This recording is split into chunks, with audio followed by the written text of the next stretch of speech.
মুসলিমিন, হযরত ওমর ইসলামের দ্বিতীয় খলিফা, যার বিচার ব্যবস্থার দিক দিয়ে তিনি ছিলেন অনন্য, তিনি ছিলেন অনন্য উদাহরণ, তার মতো আরেকজন ছিল না। এত সুন্দর বিচার ব্যবস্থা ছিল ওমর ফারুক রাদিয়াল্লাহু তাআলা আনহুর।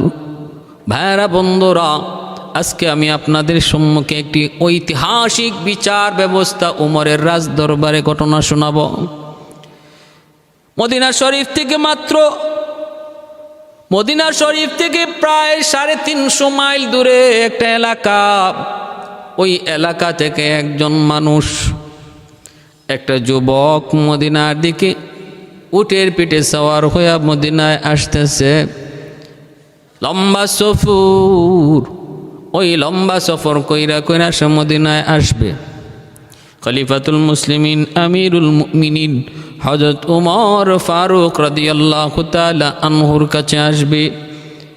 লম্বা সফর, মরুভূমি এলাকা, সফর করে যুবক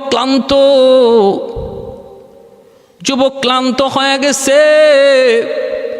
একটা খেজুরের বাগানের ভিতরে যুবক উটের পিঠ থেকে নামলো, নাইমা সে উটটারে পাশেই একটা গাছের গোড়ার সঙ্গে বাইদা সে খেজুর গাছের সঙ্গে পিঠ লাগায়া যুবক একটু ঘুমায় গেল। ক্লান্ত পরিশ্রান্ত যুবক একটু পিঠ লাগাতেই তার ঘুম চলে আসলো। মেয়েরা বন্ধুরা, এইদিকে উট পারাপারি করে রশি সিরা একটু পাশেই একটা জমি ছিল, যেই জমিতে মাত্র খেজুরের চারা লাগানো হয়েছে। ওই খেজুরের চারা যেই জমিতে লাগানো হয়েছে, সেই জমিতে উটটা চলে গেল, যাইয়া খেজুরের চারাগুলি খাওয়া শুরু করলো আর পারতে শুরু করলো, পারাইতে লাগলো। জমির চারাগুলি সে খাইল আর পা দিয়া পারায়া জমিটা নষ্ট করে দিল। এইদিকে যুবক ঘুমন্ত, খবর নাই বলতে পারে না। ভাইরা বন্ধুরা, জমির মালিক জমি দেখার জন্য যখন বড় আশা করে জমিতে আসলো, আইসা দেখি ইন্না লিল্লাহি ওয়া ইন্না ইলাইহি রাজিউন। বিপদ আপদ দেখলে পরে ইন্না লিল্লাহ পড়তে হয়। মানুষ মৃত্যুর দোয়া শুধু ইন্না লিল্লাহ না, যে কোনো ছোট হোক বড় হোক, বিপদে পড়লেই, বিপদ দেখলে, বিপদে পড়ে গেলে ইন্না লিল্লাহি ওয়া ইন্না ইলাইহি রাজিউন পড়া। ভাইরা বন্ধুরা, ওই বৃদ্ধ মানুষটা তখন কই ইন্না লিল্লাহ, আমার এত বড় সর্বনাশ কে করলো রে? উটটা কার? এই উট আমার এত বড় সর্বনাশ কেমন করে করলো? আমার চারার এই বাগান, আমার খেজুরের চারার বাগানটা নষ্ট করে দিল, উটটা কার? গোসায় বৃদ্ধ মানুষটা কেঁপে গেল। তখন হাতের মধ্যে একটা পাথরের চাকা নিয়া গোসা করে উটের দিকে ঢিল মারল। দুর্ভাগ্যবশত উটের মাথার মধ্যে যা ওই ইটের পাথরের চাকা যায় পড়ল, সাথে সাথে উটের মাথাটা ফেটে গেল, রক্ত ফিনকি দিয়ে বের হতে লাগলো। অল্প সময়ের ভিতরে রক্ত ঝরে ঝরে উটটা সেখানেই মারা গেল। এইবার বৃদ্ধ মানুষটা, সেও তো বেকুফ হয়ে গেছে। হায় আমি এটা করলাম কি? আমি উটটারে একটু ভয় দেখাইতে চাইলাম, একটু দূরে সরাইতে চাইলাম, কিন্তু উট তো মরেই গেল। এখন আমি করব কি? এইদিকে যুবক ঘুম থেকে ওইটা দেখি তার পাশে উট নাই। নিজের উটের তালাশের জন্য সে যখন বের হয়ে দেখি তার উটটা একটা জমিতে মরে পড়ে আছে। আর পাশে একটা বৃদ্ধ লোক যা ডাক দেয়া বলতেছে ইন্না লিল্লাহ, আমার উটটারে কে মারলো? মাথা থেকে রক্ত ঝরতেছে উটের। বলতেছে কে মারলো গো? তখন ওই জমির মালিক বলতেছে বাজান রে, ও বাজান, তোমার উট তো আমার জমি নষ্ট করে ফেলেছে, আমার খেজুরের চারার বাগানটা নষ্ট করেছে। আমি তো কষ্ট পেয়ে তার দিকে একটা পাথরের চাকা নিয়ে ঢিল মারছিলাম, কিন্তু দুর্ভাগ্যবশত ঢিলটা তার মাথায় পড়ে গেছে, মাথাটা ফাইটা তোমার উটটা মারা গেছি। আমি তো যাই না বুঝা মারি নাই রে বাবা, আমি তো বুঝে শুনে মারি নাই, আমি ভাবতে পারি নাই তোমার উটটা মরে যাবে। এই কথা বলতেই তখন ওই যুবক সেও খেপে গেল। সে বলতেছে, তুমি এটা করলা কি? আমাকে তুমি বললা না কেন? তুমি আমার উটটারে মারছো কেন? এখন আমি মদিনায় কেমন করে যাব? অনেক পথ এখনো আমার বাকি, আমি মদিনায় কেমন করে যাব? এই চিন্তা করতেছে। অথবা মদিনায় গেলাম, মদিনা থেকে আবার আমি বাড়ি যাব কেমন করে? এই কথা বলে যুবক গুসায় ওই বৃদ্ধ মানুষটার একটা ঘুষি মারলো। সেও বুঝতে পারে নাই এই ঘুষিতে কি ঘটব। এক ঘুষিতে বৃদ্ধ মানুষটা পড়ে গেল। তখন তার মাথাটা পড়ছে আর একটা পাথরের মধ্যে মাথাটা লাইগা ওই বৃদ্ধ মানুষটাও সেখানে মারা গেল। ঘটনা কি ঘটছে? সামান্য জিনিসকে কেন্দ্র করে মার্ডার হয়ে গেছে, খুন হয়ে গেছে। আমাদের সমাজে এমন হয়নি না হয় না, বহু ঘটনা আছে। সামান্য বিষয়কে কেন্দ্র করে খুন খারাপই হয়ে যায়। হয়তো অনেকে বুঝতেই পারে না যে এটার নতিজা কই যাবে, ফলাফল কই যাবে। এজন্য আল্লাহ নবী বলেন, উত্তম আখলাক হলো খুলুকে আজিম। উত্তম আখলাক যদি তা না পারো, অন্তত খুলুকে কারিমের মধ্যে থাকো। কিন্তু খুলুকে হাসান যেটা, এটা বিপজ্জনক। এটাও ভালো চরিত্র যে আমাকে যে আমার সাথে যে খারাপ আচরণ করেছে, আমিও তার সাথে তদ্রূপ খারাপ আচরণ করব। নবী বলেন এটার অনুমতি আছে। এটা বিন্দু পরিমাণও বেশি হতে পারবে না। যদি একটা সুই পরিমাণ, এক সুতা পরিমাণও বেশি হয়ে যায়, তাহলে তুমি জালেম, আল্লাহর আদালতে কাঠগড়ায় দাঁড়ায় জবাব দিতে হবে। আর এই বিষয়টা অত্যন্ত সেন্সিটিভ। অ্যাকুরেট 100 বদলা নেওয়া, বিন্দু পরিমাণ বেশি না হওয়া, এর গ্যারান্টি কেউ দিতে পারবে? কোনো দিন না। আমাদের সমাজে আমরা দেখি আরো পানির সিটা দিলে, আমাদের সিলেট এলাকায় বলে সৈরেট দিয়া খাওয়া লাগে। পানির সিটা দিলে পরে কি খাওয়া লাগে? এর চেয়ে আরো বড়টা খাওয়া লাগে। তো আমাদের সমাজের নিয়ম এটাই, একজনে দেয় গালি আর বদলা নিতে গিয়ে করে আঘাত। এজন্য বদলা নেওয়ার চিন্তাটা বাদ দিয়া নবী বলেন, খুলুকে করিম, এই আখলাক তুমি গ্রহণ করো না। আমার বদলার সুযোগ ছিল, যাও, আল্লাহর হস্তে আমি তোমাকে মাফ করে দিলাম।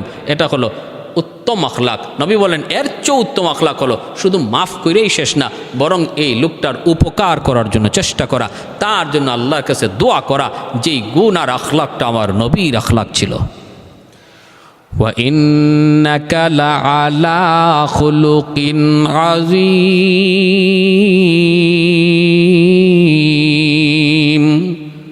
আল্লাহ বলেন, আমি আল্লাহ কসম কে বললাম বন্ধু, তোমার আখলাক হলো খুলুকে আযীম।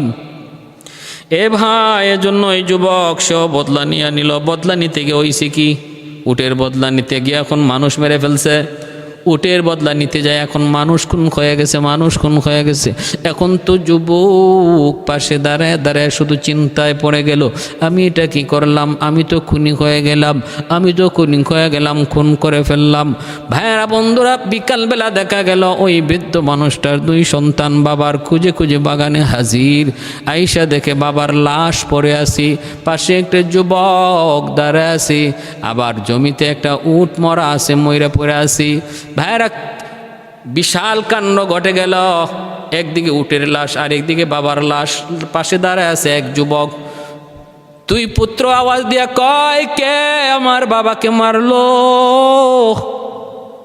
যুবক তখন আওয়াজ দেয়া কয়, বাইরে একটু বুঝো, আমাকে মাইরো না, আমাকে মদিনায় নিয়ে চলো। আমিরুল মুমিনিন হযরত ওমর ফারুক রাদিয়াল্লাহু তাআলা আনহুর আদালতে আমার বিচার হবে। আমি তোমাদের বাবাকে খুন করেছি। কেন খুন করেছি? কারণ ঘটনা হলো এই, ইনি আমার উটকে মেরেছেন। এই উট মারার কারণে গুসায় আমি একটা ঘুষি মারছিলাম, ইনি পড়ে গেছেন পাথরের উপরে, মাথা লাইগা মাথা ফাইটা সে মারা গেছে। আমিও বুঝে শুনে মারি নাই, আমিও জানি না, আমি বুঝতে পারি নাই ইনি মারা যাবেন বুঝতে পারি নাই। যদি আমি বুঝতাম তাহলে কিন্তু আমি মারতাম না। ওই দুই যুবক তখন বলতেছে, ঠিক আছে আমরা তোমাকে মারব না, চলো তাহলে মদিনায় চলো, বিচার হবে উমরের আদালতে। কার আদালতে? উমর। আল ফারিক বাইনাল হক ওয়াল বাতিল ऐलान से काबा में किया जिसने इबादत, ऐलान से काबा में किया जिसने इबादत, फारूक लक़ब नाम उमर शान सहाबा, फारूक लक़ब नाम उमर शान सहाबा। दुनिया की अदालत में तेरा नाम रहेगा, दुनिया की अदालत में तेरा नाम रहेगा, फारूक तेरा नाम से इस्लाम रहेगा, फारूक तेरा नाम से इस्लाम रहेगा। उमरेर আদালতে বিচার দায়ের করল দুই ছেলে বাবার। হযরত ওমর ফারুক রাদিয়াল্লাহু তাআলা আনহু ওই যুবককে বলতেছেন, বলো ঘটনা কি? যুবক পুরা ঘটনা শোনাইল। ঘটনা শোনানোর পরে হযরত ওমর বলতেছেন, দুষ্ট তোমার, বুঝা মারো আর না বুঝা মারো, খুন তো হয়ে গেছে, খুন তো হয়ে গেছে, এখন খুনের বিচার হবে, খুনের বিচার হবে খুন, হত্যার বিচার হবে হত্যা, হত্যার বদলা হত্যা।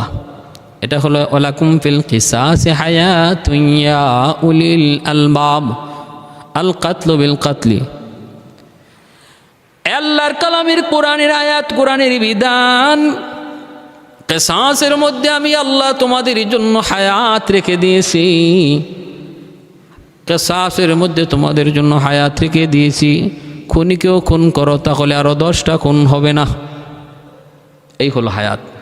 খুনিকেও খুন করো তাহলে আরো 10টা খুন হবে না। আরেকজনে খুন করতে গেলে ভাববে, হায় রে খুন করলে তো আমাকেও খুন হওয়া লাগবে, আমি যদি খুন করি তাহলে আমাকে ফাঁসিতে ঝুলতে হবে। অতএব খুনি যেন না বাঁচে, যদি তো তার বিচার, তার যদি সাক্ষ্য প্রমাণের দ্বারা প্রমাণিত হয়ে যায় সে খুনি, ইসলাম বলে দেরি নাই, তারে খুন করো, তারেও হত্যা করো, হত্যা করো। আল্লাহ বলেন এর ভিতরে আমি আল্লাহ তোমাদের জীবন রেখে দিয়েছি। এটা বেঈমানরা বুঝে না, এটা ইহুদিরা বুঝে না, ইসলাম দ্রোহীরা বুঝে না, নাস্তিকরা বুঝে না। এটার মধ্যে আবার জীবন কেমনে আইলো, এটা বুঝো না তুমি? এটা না বুঝার কারণেই এক্ষুনি একটার পর আরেকটা, প্রথম খুন করার পরও যখন তারে হত্যা করা হয় না, কয়েকদিন জেল খেটে বের হয়ে যায়, বের হয়ে আসে আরেকটা খুন করে, আবার জেলে ঢুকে আবার বের হয়ে যায়, বের হয়ে আসে আরেকটা খুন করে। একজন খুনির হাতে 10টা 20টা খুন হচ্ছে, শুধু এটা না বুঝার কারণে। আল্লাহর কোরআনের এই বিধান যদি বুঝতা তাহলে আর খুন হতো না। অন্য আরেকটা খুনি খুন করতে গেলেও ভয় পাইতো যদি একটা বিচার হতো। আজকে যদি আবরার হত্যার বিচার হতো, আজকে যদি আমার ভাইয়েরা এইভাবে যদি বিচারগুলা হয়ে যেত, তাহলে আর পরবর্তীতে আরেকজনে খুন করার কোনো চিন্তা করতো না। ভাইয়েরা, বন্ধুরা, ওমর ফারুক রাদিয়াল্লাহু তাআলা আনহু বলেন, তোমার বিচার আল্লাহর কোরআনের বিধান মতে তোমার বিচার হবে, তোমার ফাঁসি। এখন তোমার মনের কিছু ইচ্ছা আছে নি, তুমি বলো। ওই যুবক তখন বলতেছে, খলিফাতুল মুসলিমিন, আমিরুল মুমিনিন, একটু সুযোগ আমাকে দিবেননি, আমি বাড়ি যাব। কও কি তুমি বাড়ি যাইবা? বলে হ, তুমি বাড়ি যাইবা, বাড়ির থেকে কি আবার ফেরত আইবা? কেন বাড়ি যাবা? কারণ হলো এক ইহুদি আমার কাছে কিছু টাকা পায় আমাদের বাড়ির পাশের বাজারে, এই টাকাটা আমি পরিশোধ করি নাই। যদি আমি তার টাকাটা পরিশোধ না করি আর এই অবস্থায় আমার এখানে মৃত্যু হয়, তার খরচটা আমি গলায় লইয়া কবরে যাব। আর একজন মানুষের ঋণ, কোনো মানুষের হক লইয়া যদি কেউ কবরে যায়, আল্লাহ তারে মাফ করবেন না। কঠিন থেকে কঠিন কবিরা গুনাহ হলো মানুষের হক লিয়ে মৃত্যুবরণ করা। এটা আল্লাহর আদালতে মাপ পাবে না।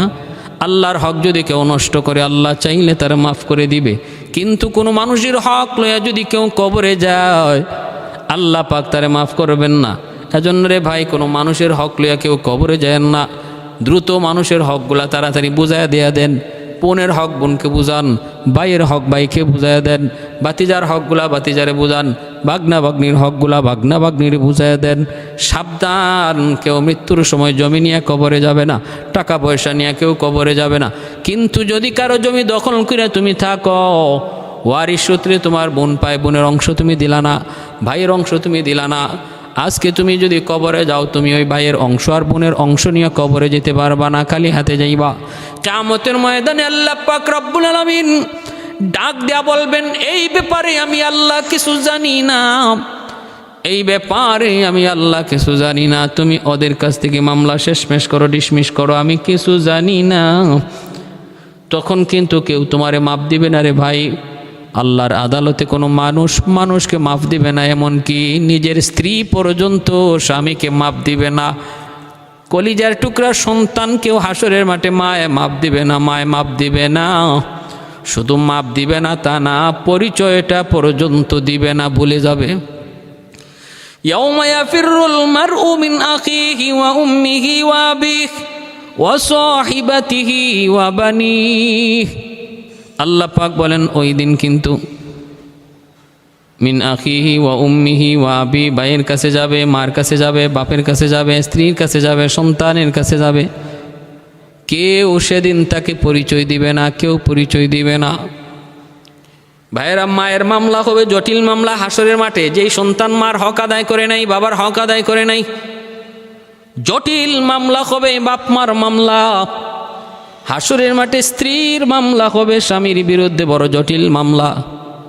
হাসরের মাঠে বোনের মামলা হবে ভাইয়ের বিরুদ্ধে, বড় জটিল মামলা।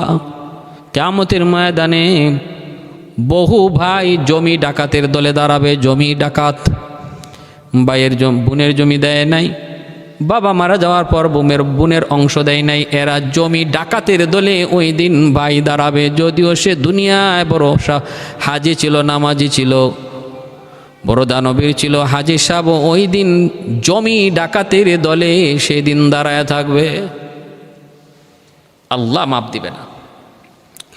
এজন্য মানুষের ঋণ বড় খতরনাক কবিরা গুনাহ, খতরনাক ঋণ, মানুষের হক নষ্ট করা। হক্কলিবাদ কোনোদিন কেউ এমনটা করবেন না। দুনিয়া থাকতে আমরা তাড়াতাড়ি করে দ্রুত করে মৃত্যুর আগে আগে আমরা সেটা পরিশোধ করে দেব। ভাইয়েরা, বন্ধুরা, ওই যুবক বলতেছে, আমিরুল মুমিনিন খলিফাতুল মুসলিমিন, আমাকে একটু সুযোগ দিবেন কিনা, একটু সুযোগ দিবেন কিনা। যদি আপনি একটু সুযোগ দেন তাহলে আমি কি করব, বাড়িতে যাব আর যায় ওই মানুষটার ঋণ আমি শোধ করে দিব। কোনো মানুষের হক নিয়ে আমি কবরে যাইতে চাই না। এ ভাই, এর জন্য খেয়াল করে মনোযোগ দিয়ে শোনো। আল্লাহর বান্দা যখন ভাই এইটুকু বিদায় নেওয়ার জন্য সুযোগ চাইল, আমিরুল মুমিনিন হযরত ওমর ফারুক রাদিয়াল্লাহু তাআলা আনহু বলতেছেন, কেমন করে তোমারে বিশ্বাস করি? বাড়িতে যদি তুমি যাও, গেলে পরে তুমি আবার ফেরত আসবে, এর কি গ্যারান্টি আছে? আমি যে তোমার সাথে আমার কিছু সাহাবী দিয়ে দিব এমনটাও সম্ভব নয়, কারণ মদিনায় তখন যুদ্ধ চলছে, মদিনায় কোনো সাহাবী নাই। কার সাথে কয়জন সাহাবী তোমার সাথে দিয়ে দিব সম্ভব না। যদি তুমি যেতে চাও একা যাইতে পারো, কিন্তু কোনো একজন লোক তোমার পক্ষে জামিন বানায় যাওয়া লাগবে। জামিন, যদি তুমি জামিন বানায় তুমি যাইতে পারো তাহলে তোমাকে সুযোগ দেওয়া যাইতে পারে। যুবক আওয়াজ দিয়া কই, আমিরুল মুমিনিন, মদিনায় আমার ঘর নাই, বাড়ি নাই, মদিনায় আমার কোনো ভাই নাই, বোন নাই, বন্ধু নাই, বান্ধব নাই, আমি কাকে আমার জামিন বানায় যাব? কেউ তো আমার পক্ষে জামিন হবার না। জামিন হবে কেমনে? আল্লাহর নবী সাহাবী ওমর ফারুক রাদিয়াল্লাহু তাআলা আনহু বলেন, এতটুকু জামিন যদি তুমি না নিতে পারো, লইতে না পারো, তাহলে তুমি প্রস্তুত হয়ে যাও, তোমাকে ফাঁসিতে চড়ানো হবে। জামিন না হলে আমার কিছু করার নাই। কেউ যদি জামিন না হয়, আমি তোমাকে একা একা এইভাবে তোমার বাড়িতে ছাড়তে পারি না, কোনো গ্যারান্টি নাই। হঠাৎ করে নবীর একজন সাহাবী আবু যর গিফারি রাদিয়াল্লাহু তাআলা আনহু তিনি এসে দাঁড়ায় গেলেন, ডাক দিয়া বলেন নবী গো, তিনি ডাক দিয়া বলেন খলিফাতুল মুসলিমিন আমিরুল মুমিনিন, আমাকে আপনি অনুমতি দিলে একটা কথা বলবো। বলেন। কয় আমি আমার ওই আজমি ভাইয়ের, আমি আমার ওই অনারবি ভাইয়ের জামিন হতে চাই, আমি তার জামিন, তারে আপনি বাড়িতে পাঠায় দেন, যদি নির্ধারিত টাইমে না আসে আমি আবু যর তার জায়গায় ফাঁসিতে চড়ব। ভাইরা বন্ধুরা, আবু যর গিফারি রাদিয়াল্লাহু তাআলা আনহু জামিন হয়ে গেলেন, জামিন। ওমর ফারুক রাদিয়াল্লাহু তাআলা আনহু বুঝাইতে চাইলেন, আবু যর একটু নিজের মনটারে বুঝায় দেখো, এটা বড় জটিল কাজ, বড় সঙ্গীন কাজ, বড় খতরনাক। যদি নির্ধারিত টাইমে না আসে তাহলে তোমাকে কিন্তু ফাঁসিতে ঝুলানো হবে। আবু যর গিফারি রাদিয়াল্লাহু তাআলা আনহু বলেন, ঠিক আছে, অসুবিধা নাই, আমি তার পক্ষ থেকে জামিন। আমার ভাইয়ের মদিনায় কোনো ভাই নাই, কোনো বোন নাই, আপনজন তার কেউ নাই, কিন্তু আমি আমার নবীর জবানে শুনেছি আল মুসলিম আখুল মুসলিম, মুসলমান মুসলমানের ভাই। সে বলতেছে আজকে তার রক্তের কোনো ভাই নাই, কিন্তু ইসলাম বলে রক্তের ভাইয়ের চেয়ে ইমানের ভাই বড় দামি, রক্তের সম্পর্কের চেয়ে ইমানের সম্পর্ক বড় ঘনিষ্ঠ, বড় কঠিন, বড় কাছের। এটা আমার নবীর হাদিস থেকে জানলাম। ভাই যদি কালেমা পড়ে মুসলমান না হয় সেই ভাই দুশ্মন হয়ে যায়, কিন্তু যদি আরেক অনারবি মানুষ কালেমা পড়ে মুসলমান হয় সে তখন আপন ভাই হয়ে যায়। অতএব রক্তের সম্পর্কের চেয়ে ইমানের সম্পর্ক অনেক বেশি গভীর। আমি আমার ভাইয়ের পক্ষ থেকে জামিন কইলাম, আপনি তাকে বাড়িতে যাওয়ার অনুমতি দিয়া দেন। খলিফাতুল মুসলিমিন হযরত আমিরুল মুমিনিন ওমর ফারুক রাদিয়াল্লাহু তাআলা আনহু আবু যর গিফারি রাদিয়াল্লাহু তাআলা আনহুকে ওই যুবকের পক্ষ থেকে জামিন নিযুক্ত কইরা তারে তার বাড়িতে পাঠিয়ে দিলেন, আর বললেন আগামী মাসের প্রথম শুক্রবারে তুমি মদিনায় থাকবা, জুম্মার নামাজের পর তোমার বিচার হবে। চলে গেল যুবক, চলে গেল বাড়িতে দ্রুত। অনেক দূর যাইতে অনেক দিন লাগে, আইতে অনেক দিন লাগে। বাড়িতে যায় আর দেরি করলো না, দ্রুত বেগে বাজারে গেল, যাইয়া ইহুদির ওই ঋণটা পরিশোধ করলো। এরপরে ঘরে আসলো, আয়সা মার কাছ থেকে বিদায় নিতেছে, বাবার কাছ থেকে বিদায় নিতেছে, আর বলতেছে মা গো, ও মা অনুমতি দাও। মা জীবনে কত মায়া করেছ, কত আদর করেছ, মা গো কত খানা নিজে না খায়া খাওয়াইছো, কত রাত মাতার পাশে পাহারা দিছো গো মা, আমি তোমার ঋণ শোধ করতে পারি নাই গো মা। আজকের দিন আমার জীবনের শেষ দিন, আজকের দেখাটাই আমার জীবনের শেষ দেখা, আজকের ঘুমটাই হবে আমার জীবনের শেষ ঘুম গো মা। মা তুমি আমাকে বিদায় দাও।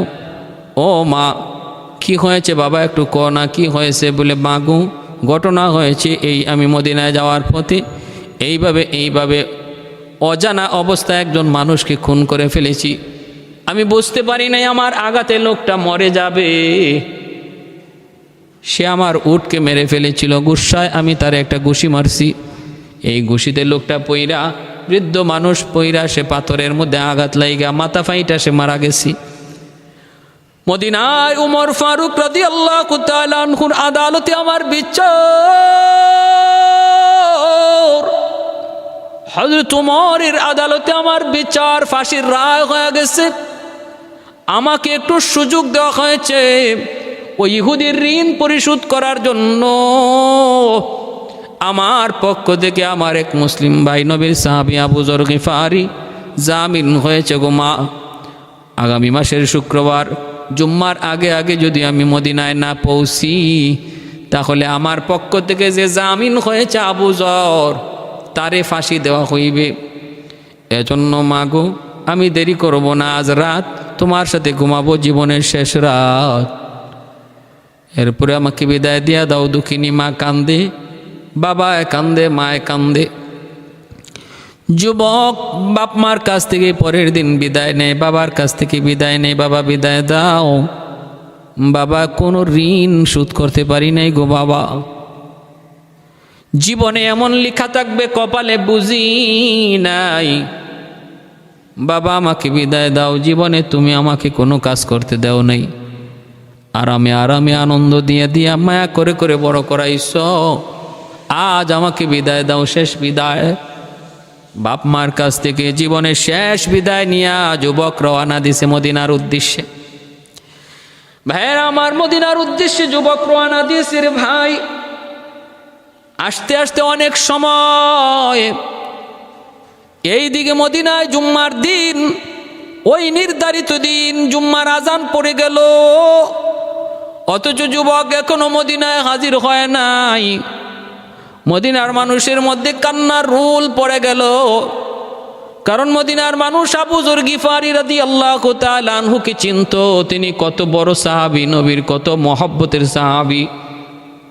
মদিনার মানুষের মধ্যে নারী পুরুষ শিশুরা পর্যন্ত কান্দে একটা খুনির কারণে। আজকে নবীর এত বড় জলিলুল কদর সাহাবী আবু যর গিফারি বুঝি ফাঁসিতে ঝুলবে। সবাই রাস্তা দিয়া চায়, কিন্তু যুবকের আসার কোনো আলামত নাই। এইদিকে জুম্মার আজান হয়ে গেছে, জুম্মার নামাজের পরে বিচার বসবে। বাইরা বন্ধুরা, মদিনার সমস্ত মানুষ জুম্মার পরে মসজিদে নববীতে হাজির হয়ে গেল। এখনও যুবক আসে নাই। হযরত ওমর ফারুক রাদিয়াল্লাহু তাআলা আনহু লোক পাঠাইয়া দিলেন, যাও তাড়াতাড়ি আবু যর গিফারিকে ধরে নিয়ে আসো। আবু যর গিফারি মসজিদে নববীতে জুম্মার নামাজ পড়ে তিনি ওমর ফারুকের কাঠ করে যায় দাঁড়ালেন। হযরত ওমর ডাক দিয়া বলেন, আবু যর, সেদিন বারবার বলেছিলাম বুঝে শূন্য জামিন হও। সে বাড়িতে যাইতেছে, আসবে কিনা গ্যারান্টি নাই, যদি না আসে তোমাকে ফাঁসি দেওয়া হবে। আবু যর গিফারি হাসি মুখে মেনে নিতেছেন, মনের ভিতরে কোনো ভয় নাই, চিন্তা নাই। তিনি বলতেছেন, আমি তো আমার নবীর একটা কথার উপরে আমল করেছি, আমার নবীর কথার উপরে আমল কইরে যদি আমাকে ফাঁসিতে ঝুলতে হয় আপত্তি নাই।